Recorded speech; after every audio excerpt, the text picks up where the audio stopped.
Hey, what's up guys, it's ApTreX here. Finally, a brand new update of the Gamehub Windows Emulator for Android is here. The Gamehub Emulator version 3.0.4. Let's take a quick look of this changelog. Added fixed translator configuration. This is very important and amazing. Fixed launch exception in desktop mode for PC Emulator. PC Emulator fixed compatibility layer issues for Dimensity ARM64 devices. So finally, partial MediaTek processor support has been added. Now guys, believe it or not, after yesterday's news about Winlator Android's newest controversy and people deciding not to use Winlator Android anymore, Gamehub has officially become the best Windows emulator for Android devices that you can use to emulate your PC games like these, which I have added right here on my Android device, including GTA 5, God of War, Watch Dogs, GTA 4 and so much more. Now guys, believe it or not, when you update it to the Gamehub Emulator version 3.0.4, the emulator just doesn't want to start. Now to fix this, what you'll need to do is make sure to force stop the Gamehub Emulator. Afterwards, go to storage and make sure to clear cache. Once that has been done, let's just go ahead and restart our Gamehub Emulator and see if it boots now or not. And as you guys will be able to see, it's still not booting. I never got this bug with any other versions of Gamehub Emulator. So guys, I was indeed able to fix it, but unfortunately I had to remove the version of Gamehub Emulator from my Android device and re-add it from the official Gamehub Emulator page, which means that now we can finally start with a clean setup. I'll be able to show you guys how to set up this emulator, all of its new feature and much more.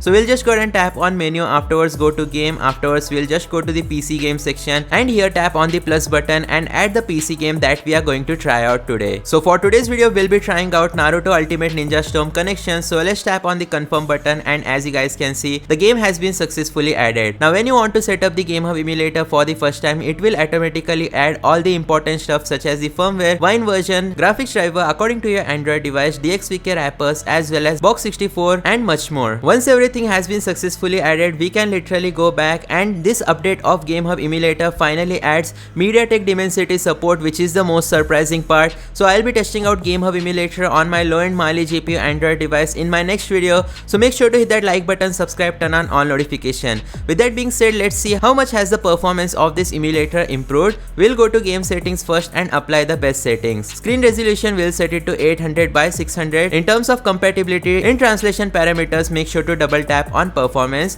Go back to compatibility. GPU driver, make sure to choose according to your Android device. If you have a Snapdragon processor Android device, make sure to go with Turnip 25.2.0 revision 2. If you have a Snapdragon Elite processor Android device, go with the latest Snapdragon 8 Elite graphics driver for best graphics quality. If you have a Mali GPU Android device, then you'll need to go with the system graphics driver. Once that has been done, audio driver should be Pulse. DXVK version, you can keep it as default, or in my opinion, I recommend you to use it DXVK 2.3.1 asynchronous. Once that has been done, keep everything as default. Afterwards, go to component. Make sure to tap on this button and you will need to add the Microsoft Visual C++ or VC Redis 2022 as it is known as. This is important if you are trying to emulate new games like Pal World, Schedule 1, Poppy Playtime, Dragon Ball Z Kakarot and so on. So this setup will take few seconds. It will be done automatically by the Gamehub Emulator. Once the setup has been completed, it will be successfully added in the emulator. Simply tap on the play now button and finally find out how well does this brand new version of Gamehub Emulator work on our Android device. And here we go guys, our game has successfully booted. What we'll do is simply swipe back.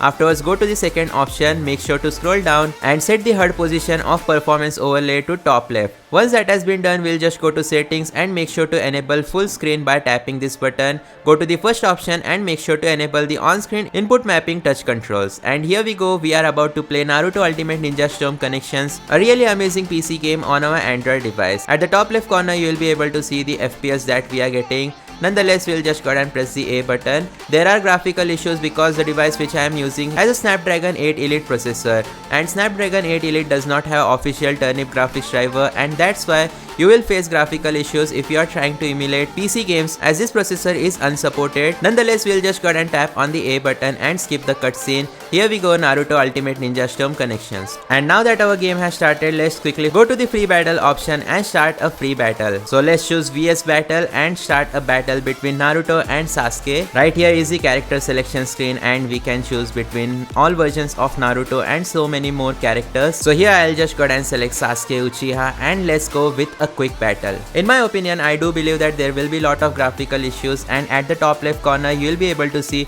about 40% of the GPU is being used. So no, I was wrong, there are no graphical issues at all, which is pretty surprising because during the cutscene there were graphical issues, and as you will be able to see, the graphics of this game are pretty amazing. We are getting almost 40 FPS while emulating this AAA PC game on our Android device. I need to understand these controls. It is recommended that you actually use a controller if you want to play this game on your mobile device. But here we go, we are finally beating the trash Sakura. Anyways, it is very surprising that we are not seeing any graphical issues. So guys, that's going to be it for today's video. Thanks for watching. Hit that like button. I'll see you guys next time. Goodbye.